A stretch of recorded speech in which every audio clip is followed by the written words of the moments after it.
श्रीमद्भागवत महापुराण प्रथम भाग सप्तम स्कंद अथ पंचदशोध्याय गृहस्थों के लिए मोक्ष धर्म का वर्णन। अब हिंदी में अनुवाद। नारद जी कहते हैं, युधिष्ठिर, कुछ ब्राह्मणों की निष्ठा कर्म में, कुछ की तपस्या में, कुछ की वेदों के स्वाध्याय और प्रवचन में, कुछ की आत्मज्ञान के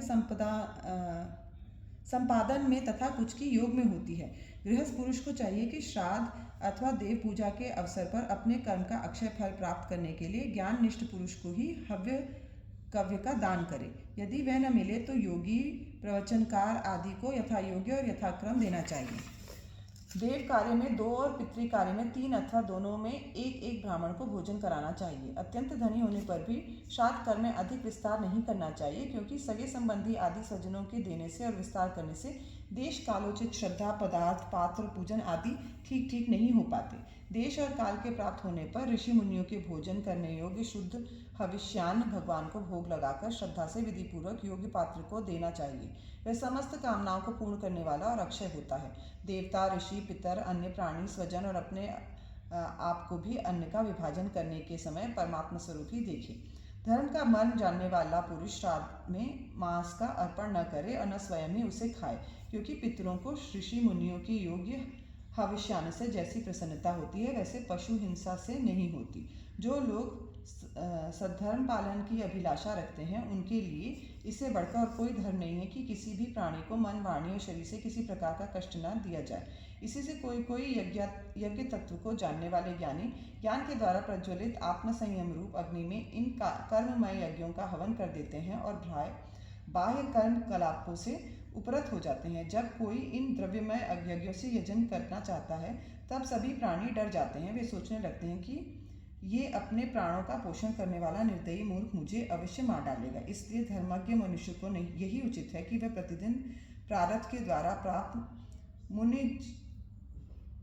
मुनिजनोचित हविष्यान्न से ही अपने नित्य और नैमित्तिक के कर्म करे तथा उसी से सर्वदा संतुष्ट रहे।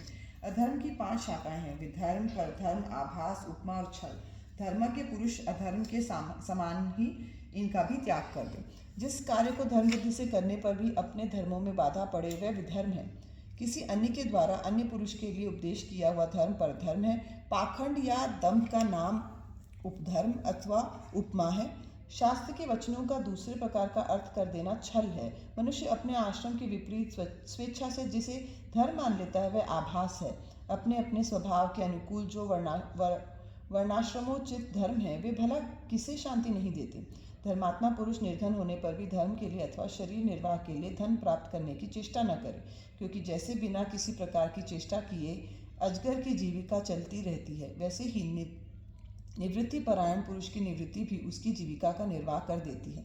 जो सुख अपनी आत्मा में रमण करने वाले निष्क्रिय संतोषी पुरुष को मिलता है वह उस मनुष्य को भला कैसे मिल सकता है जो कामना और लोभ से धन के लिए हाय हाय करता हुआ इधर उधर दौड़ता फिरता है। जैसे पैरों में जूता पहनकर चलने वाले को कंकड़ और कांटों से कोई डर नहीं होता, वैसे ही जिसके मन में संतोष है उसके लिए सर्वदा और सब कहीं सुख ही सुख है, दुख है ही नहीं।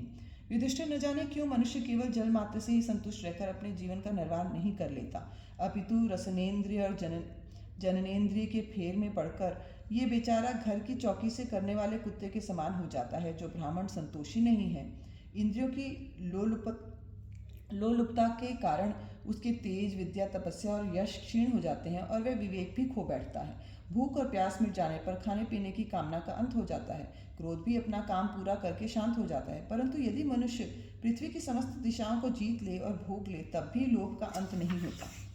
अनेक विषयों के ज्ञाता शंकाओं का समाधान करके चित्त में शास्त्रोक्त अर्थ को बैठा देने वाले और विद्वत सभाओं के सभापति बड़े बड़े विद्वान भी असंतोष के कारण गिर जाते हैं। धर्मराज, संकल्पों के परित्याग से काम को, कामनाओं के त्याग से क्रोध को, संसारी लोग जिसे अर्थ कहते हैं उसे अनर्थ समझकर लोभ को और तत्व के विचार से भय को जीत लेना चाहिए।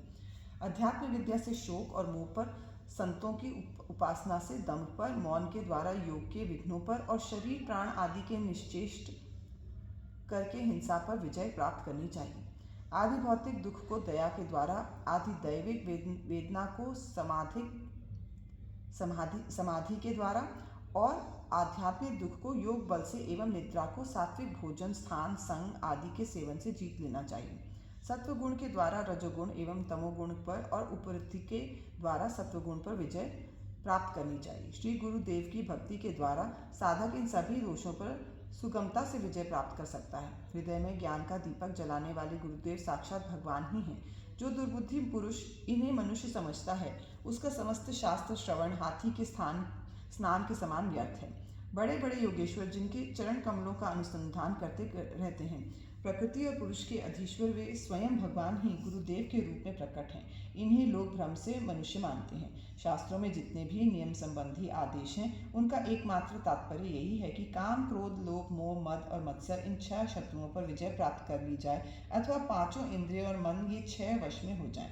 ऐसा होने पर भी यदि उन नियमों के द्वारा भगवान के ध्यान, चिंतन आदि की प्राप्ति नहीं होती तो उन्हें केवल श्रम ही श्रम समझना चाहिए। जैसे खेती, व्यापार आदि और उनके फल भी योग साधन के फल भगवत प्राप्ति या मुक्ति को नहीं दे सकते, वैसे ही दुष्ट पुरुष के श्रौत स्मार्त कर्म भी कल्याणकारी नहीं होते, प्रत्युत उल्टा फल देते ही हैं। जो पुरुष अपने मन पर विजय प्राप्त करने के लिए उद्यत हो, वह आसक्ति और परिग्रह का त्याग करके संन्यास ग्रहण करे, एकांत में अकेला ही रहे और भिक्षावृत्ति से शरीर निर्वाह मात्र के लिए स्वल्प और परिमित भोजन करे। युधिष्ठिर पवित्र और समान भूमि पर अपना आसन बिछाए और सीधे स्थिर भाव से समान और सुखकर आसन से उस पर बैठकर ओंकार का जाप करे। जब तक मन संकल्प विकल्पों को छोड़ न दे, तब तक नासिका के अग्रभाग पर दृष्टि जमाकर पूरक, कुंभक और रेचक द्वारा प्राण तथा अपान की गति को रोके।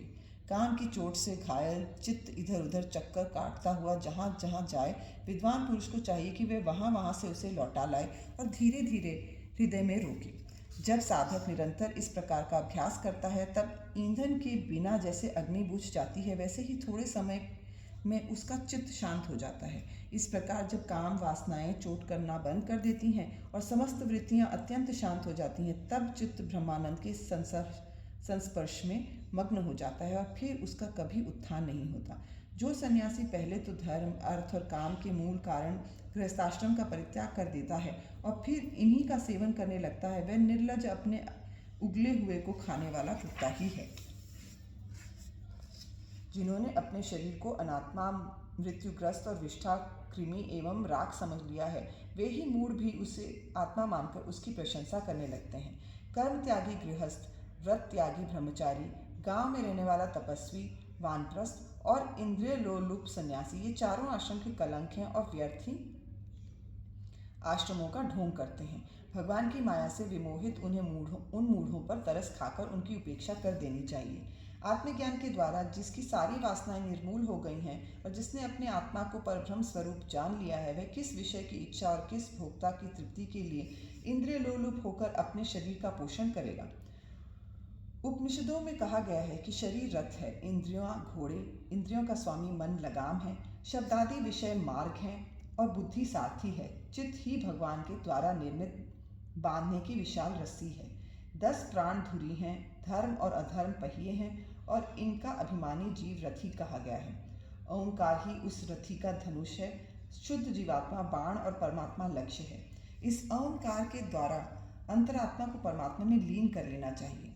राग, द्वेष, लोभ, शोक, मोह, भय, मद, मान, अपमान, दूसरों के गुणों में दोष निकालना, छल, हिंसा, दूसरे की उन्नति देखकर जलना, तृष्णा, प्रमाद, भूख और नींद, ये सब और ऐसे ही जीवों के और भी बहुत से शत्रु हैं।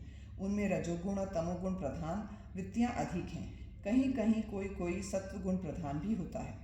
ये मनुष्य शरीर रूप रथ जब तक अपने वश में है और इसकी इंद्रिय, मन आदि सारे साधन अच्छी दशा में विद्यमान है, तभी तक श्री गुरुदेव के चरण कमलों की सेवा पूजा से शान धराई हुई ज्ञान की तीखी तलवार लेकर भगवान के आश्रय से इन शत्रुओं का नाश करके अपने स्वराज्य सिंहासन पर विराजमान हो जाए और फिर अत्यंत शांत भाव से इस शरीर का भी परित्याग कर दे। नहीं तो तनिक भी प्रमाद हो जाने पर ये इंद्रिय रूप दुष्ट घोड़े और इनसे मित्रता रखने वाला बुद्धि स्वरूप सारथी रथ के स्वामी जीव को उल्टे रास्ते ले जाकर विषय रूपी लुटेरों के हाथों में डाल देंगे। वे डाकू सारथी और घोड़ों के सहित इस जीव को मृत्यु से अत्यंत भयावने और अंधकार में संसार के कुएं में गिरा देंगे। वैदिक कर्म 2 प्रकार के हैं। एक तो वह जो वृत्तियों के उनके विषयों की ओर ले जाता है, प्रवृत्ति परक, और दूसरे वे जो वृत्तियों को उनके विषयों की ओर से लौटाकर शांत एवं आत्म साक्षात्कार के योग्य बना देता है। निवृत्ति परक। प्रवृत्ति परक कर्म मार्ग से बार बार जन्म मृत्यु की प्राप्ति होती है और निवृत्ति परक भक्ति मार्ग या ज्ञान मार्ग के द्वारा परमात्मा की प्राप्ति होती है। शेन यागादि हिंसामय कर्म, अग्निहोत्र, दर्श, पूर्णमास, चातुर्मास, पशुयाग, सोमयाग, वैश्विदेव, बलिहरण आदि द्रव्यमय कर्म इष्ट कहलाते हैं और देवालय, बगीचा, कुआं आदि बनवाना तथा प्याऊ आदि लगाना पूर्त कर्म है। ये सभी प्रवृत्ति परक कर्म हैं और सकाम भाव से युक्त होने पर अशांति का ही कारण बनते हैं। प्रवृत्ति परायण पुरुष मरने पर चरु पुरोड़ाशादि यज्ञ संबंधी द्रव्यों के सूक्ष्म भाग से बना हुआ शरीर धारण कर धूमाभिमानी देवताओं के पास जाता है। फिर क्रमशः रात्रि, कृष्ण पक्ष और दक्षिणायन के अभिमानी देवताओं के पास जाकर चंद्रलोक में पहुंचता है। वहां से भोग समाप्त होने पर अमावस्या के चंद्रमा के समान क्षीण होकर वृष्टि द्वारा क्रमशः औषधि, लता, अन्न और वीर्य के रूप में परिणत होकर पितृयान मार्ग से पुनः संसार में ही जन्म लेता है। युधिष्ठिर, गर्भाधान से लेकर अंत्येष्टि पर्यंत संपूर्ण संस्कार जिनके होते हैं उनको द्विज कहते हैं। इनमें से कुछ तो पूर्वोक्त प्रवृत्ति मार्ग का अनुष्ठान करते हैं और कुछ आगे कहे जाने वाले निवृत्ति मार्ग का। निवृत्ति परायण पुरुष इष्ट, पूर्त आदि कर्मों से होने वाले समस्त यज्ञों को विषयों का ज्ञान कराने वाले इंद्रियों में हवन कर देते हैं। इंद्रियों को दर्शनादि संकल्प रूप मन में, वैकारिक मन को परावाणी में और परावाणी को वर्ण समुदाय को अ, उ, ओम इन तीनों स्वरों के रूप में रहने वाले ओंकार में, ओंकार को बिंदु में, बिंदु को नाद में, नाद को सूत्रात्मा रूप में, प्राण में तथा प्राणों को ब्रह्म में लीन कर देता है। वह निवृत्ति निष्ठ ज्ञानी क्रमशः अग्नि, सूर्य, दिन, सायंकाल, शुक्ल पक्ष, पूर्णमासी और उत्तरायण के अभिमानी देवताओं के पास जाकर ब्रह्मलोक में पहुंचता है और वहां के भोग समाप्त होने पर वह स्थूलोपाधिक विश्व अपनी स्थूल उपाधि को सूक्ष्म में लीन करके सूक्ष्मोपाधिक तेजस हो जाता है। फिर सूक्ष्म उपाधि को कारण में लय करके करणोपाधिक प्राज्ञ रूप से स्थित होता है। फिर सबके साक्षी रूप से सर्वत्र अनुगत होने के कारण साक्षी को ही स्वरूप में कारणोपाधि का लय करके तुरीय रूप से स्थित होता है। इस प्रकार दृश्यों का लय हो जाने पर वह शुद्ध आत्मा रह जाता है। यही मोक्ष पद है। इसे देवयान मार्ग कहते हैं। इस मार्ग से जाने वाला आत्मोपासक संसार की ओर से निवृत्त होकर क्रमशः एक से दूसरे देवता के पास होता हुआ ब्रह्मलोक में जाकर अपने स्वरूप में स्थित हो जाता है। वह प्रवृत्ति मार्ग के समान फिर जन्म मृत्यु के चक्कर में नहीं पड़ता। ये पितृयान और देवयान दोनों ही वेदोक्त मार्ग हैं। जो शास्त्रीय दृष्टि से इन्हें तत्वतः ज्ञान जान लेता है वह शरीर में स्थित रहता हुआ भी मोहित नहीं होता। पैदा होने वाले शरीरों के पहले भी कारण रूप से और उनका अंत भी हो जाने पर उनकी अवधि रूप से जो स्वयं विद्यमान रहता है, जो भोग रूप से बाहर और भोक्ता रूप से भीतर है तथा ऊंच और नीच, जानना और जानने का विषय, वाणी और वाणी का विषय, अंधकार और प्रकाश आदि वस्तु के रूप में जो कुछ भी उपलब्ध होता है वह सब स्वयं ये तत्ववेत्ता ही है। इसी से मोह इसका स्पर्श नहीं कर सकता। दर्पण आदि में दिख पड़ने वाला प्रतिबिंब विचार और युक्ति से बधित है, उसका उनमें अस्तित्व है ही नहीं, फिर भी वस्तु के रूप में तो वह दिखता ही है। वैसे ही इंद्रियों के द्वारा दिखने वाला वस्तुओं के भेदभाव भी विचार, युक्ति और आत्मानुभाव से असंभव होने के कारण वस्तुतः न होने पर भी सत्य सा प्रतीत होता है। पृथ्वी आदि पंचभूतों से इस शरीर का निर्माण हुआ है। वास्तविक दृष्टि से देखा जाए तो न तो ये इन पंचभूतों का संघात है और न विकार या परिणाम है, क्योंकि ये अपने अवयवों से न तो पृथक है और न उनमें अनुगत ही है, अतएव मिथ्या ही है। इसी प्रकार शरीर के कारण रूप पंचभूत भी अव्ययी होने के कारण अपने अवयवों सूक्ष्म भूतों से भिन्न नहीं है, अवयव रूप ही हैं। जब बहुत खोजबीन करने पर भी अवयवों के अतिरिक्त अवयवी का अस्तित्व नहीं मिलता, वह असत ही सिद्ध होता है। तब अपने आप ही यह सिद्ध हो जाता है कि ये अवयव भी असत्य ही है। जब तक अज्ञान के कारण एक ही परम तत्व में अनेक वस्तुओं के भेद मालूम पड़ते रहते हैं, तब तक ये भ्रम ही रह सकता है कि जो वस्तुएं पहले थीं वे अब भी हैं। और स्वप्न में भी जिस प्रकार जागृत, स्वप्न और आदि अवस्थाओं के अलग अलग अनुभव होते ही हैं तथा उनमें भी विधि निषेध के शास्त्र रहते हैं, वैसे ही जब तक इन भिन्नताओं के अस्तित्व का मोह बना हुआ है तब तक यहाँ भी विधि निषेध के शास्त्र ही हैं। जो विचारशील पुरुष स्वानुभूति से आत्मा के त्रिविध अद्वैत का साक्षात्कार करते हैं, वे जागृत, स्वप्न, सुषुप्ति और दृष्टा दर्शन तथा दृश्य के भेद रूप स्वप्न को मिटा देते हैं। ये अद्वैत 3 प्रकार के हैं: भावाद्वैत, क्रियाद्वैत और द्रव्याद्वैत। जैसे वस्त्र सूत्ररूपी होता है, वैसे ही कार्य भी कारण मात्र ही है, क्योंकि भेद तो वास्तव में है ही नहीं। इस प्रकार सबकी एकता का विचार भावाद्वैत है। युधिष्ठिर, मन, वाणी और शरीर से होने वाले सब कर्म स्वयं परब्रह्म परमात्मा में ही हो रहे हैं, उसी में अध्यस्त हैं। इस भाव से समस्त कर्मों को समर्पित कर देना क्रियाद्वैत है। स्त्री पुत्र आदि सगे संबंधी एवं संसार के अन्य समस्त प्राणियों के तथा अपने स्वार्थ और भोग एक ही हैं, उनमें अपने और पराये के भेद नहीं है। इस प्रकार विचार द्रव्याद्वैत है। द्रव्याद्वैत है।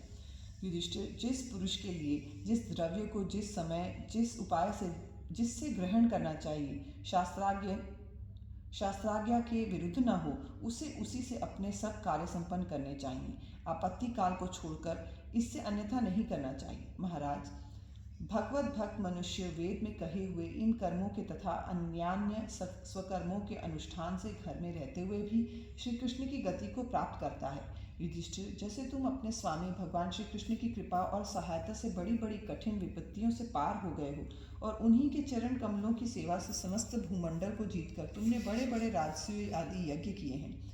पूर्व जन्म में, इसके पहले के महाकल्प में, मैं एक गंधर्व था। मेरा नाम था उपबर्हण और गंधर्वों में मेरा बड़ा सम्मान था। मेरी सुंदरता, सुकुमारता और मधुरता अपूर्व थी। मेरे शरीर में से सुगंधि निकला करती और देखने में मैं बहुत अच्छा लगता। स्त्रियां मुझसे बहुत प्रेम करती और मैं सदा प्रमाद में ही रहता। मैं अत्यंत विलासी था।